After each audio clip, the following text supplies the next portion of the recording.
Hello everyone, मैं सुष्मिता अपने YouTube channel में आप सभी का बहुत बहुत स्वागत करती हूँ। हम पढ़ने वाले हैं मुर्दहिया, जो डॉक्टर तुलसीराम के द्वारा लिखी गई है। यह एक दलित आत्मकथा है। मुर्दहिया, जिसके लेखक है डॉक्टर तुलसीराम। सबसे पहले हम इनका जीवन परिचय जानेंगे। तो इनका पूरा नाम था डॉक्टर तुलसीराम। इनका जन्म 1 जुलाई 1949 ईस्वी को हुआ था और इनकी मृत्यु 13 फरवरी 2015 को हुई। इनका मृत्यु स्थान दिल्ली। इनकी पत्नी का नाम प्रभा चौधरी था। पुत्री थी इनकी एक, जिसका नाम अंगीरा था। इन्होंने बनारस हिंदू विश्वविद्यालय और जवाहरलाल नेहरू विश्वविद्यालय से शिक्षा ग्रहण की और ये एक साहित्यकार तथा विद्वान थे। इनकी प्रमुख रचनाएं मुर्दहिया और मणिकर्णिका है। अच्छा, जो इनका आत्मकथा है मुर्दहिया डॉक्टर तुलसीराम का, यह 2 खंडों में विभक्त है। प्रथम खंड का नाम मुर्दहिया है तथा द्वितीय खंड का नाम मणिकर्णिका है। मुर्दहिया में डॉक्टर तुलसीराम ने अपने जीवन की कथा को पाठकों के सामने वैसे ही रख दिया है जैसा कि उन्होंने जिया और महसूस किया है। मुर्दहिया आजमगढ़ में स्थित लेखक के गांव के शमशान घाट का नाम है। यह दलित जीवन की कर्मस्थली है। मुर्दहिया में की भूमिका में डॉक्टर तुलसीराम यह स्पष्ट करते हैं कि मेरे भीतर से मुर्दहिया को खोद खोद कर निकालने का काम तद्भव के संपादक अखिलेश ने किया है। अब यहाँ पर यह इम्पोर्टेंट है, एग्जाम की दृष्टि से यह पूछ सकता है। तो पहले तो यहाँ पे इम्पोर्टेंट है कि मुर्दहिया को खोद खोद कर निकालने का काम किसने किया? अखिलेश ने। और अखिलेश किसके संपादक थे? तद्भव के।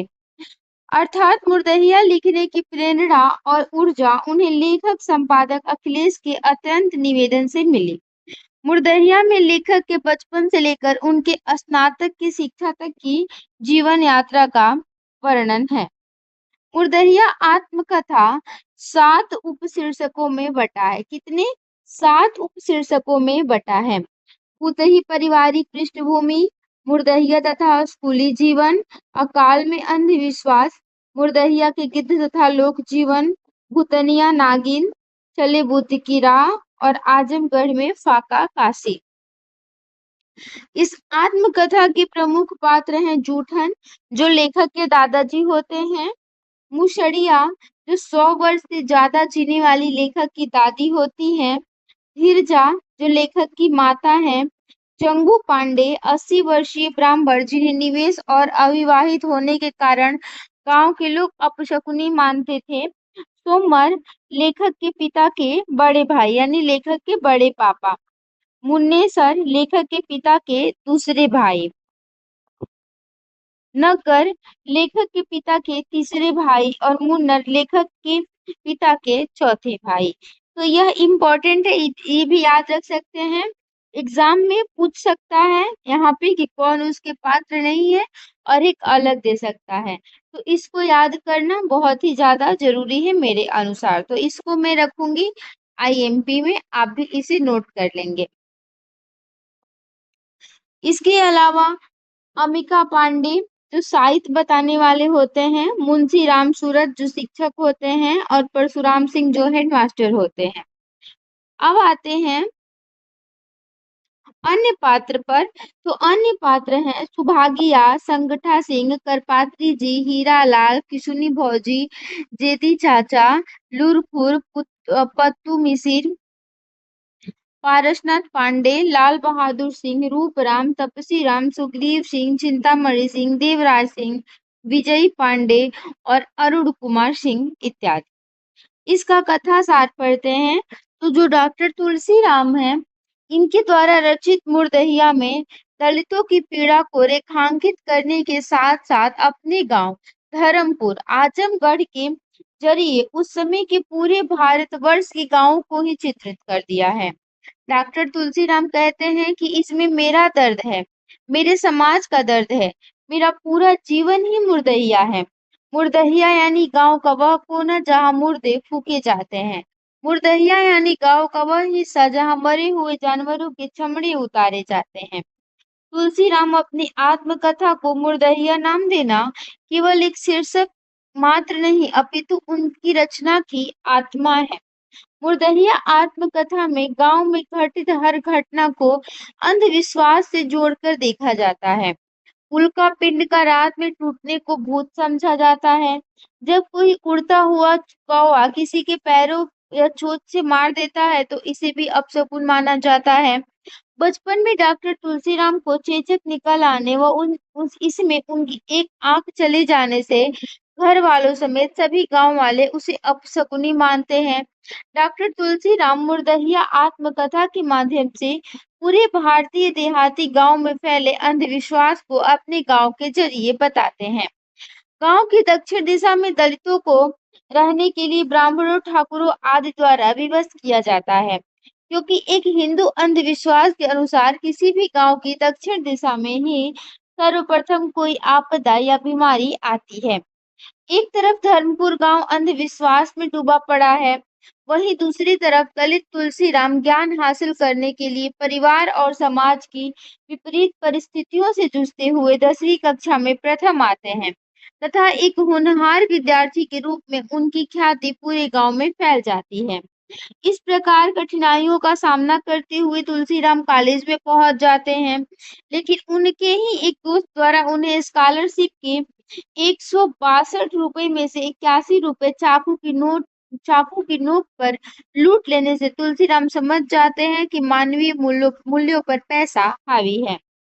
मुर्दहिया आत्मकथा में वेदना, आक्रोश व उत्तेजना का उतलापन नहीं है, अपितु इसमें सभी चीजों को बड़ी बारीकियों से पेश किया गया है। तुलसीराम का चमरा, कनवा जैसे अपमानजनक संबंधों को सूचित होते हुए भी इन सभी रूढ़िवादी परिवेश के बीच से अपना रास्ता निकालते हुए ज्ञान के क्षेत्र में आगे बढ़ना एक प्रेरक प्रसंग के रूप में उभरा है।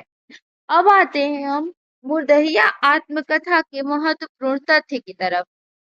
तो देखिए, मुर्दहिया कथा एक दलित आत्मकथा है और इसका प्रकाशन राजकमल प्रकाशन के द्वारा 2010 ईस्वी में हुआ।